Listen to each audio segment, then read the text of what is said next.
სასმელი სარწყავი და საკანალიზაციო წყლების მოსაწესრიგებლად ქედის რაიონის ბიუჯეტიდან 2 მილიონი ლარია გამოყოფილი. ქედის მუნიციპალიტეტის გამგებელმა სოფელ აცხეში 160 ტონიანი წყლის ავზის მშენებლობა დაათვალიერა. მისი თქმით, მახუნცეთის თემის 200 ოჯახს უწყლობის პრობლემა მალე მოუგვარდება.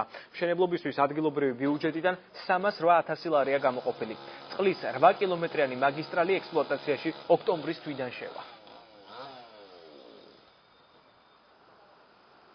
ხით-ხითას უბნიდან 8 კილომეტრის მანძილიდან მოდის წყალი, აქ ამ ადგილზე კეთდება სარეზერვო აუზი 160 ტონების რაოდენობით, მიეწოდება წყალი აცგესის დასახლებას და ქვედამახუნცეთის სოფლის მოსახლეობა.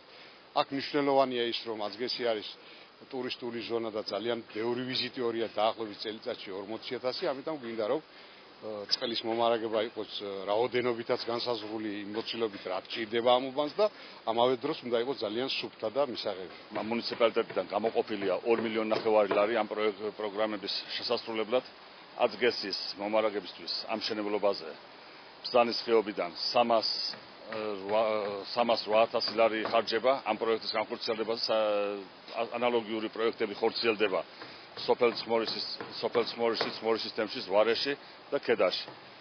ვფიქრობ, ამ პროექტების დამთავრებით, რომლებიც ექსპლუატაციაში უნდა შევიდეს ოქტომბრის თვისათვის, ერთხელ და საბოლოოდ დამთავრდება წყლის მომარაგების საკითხი.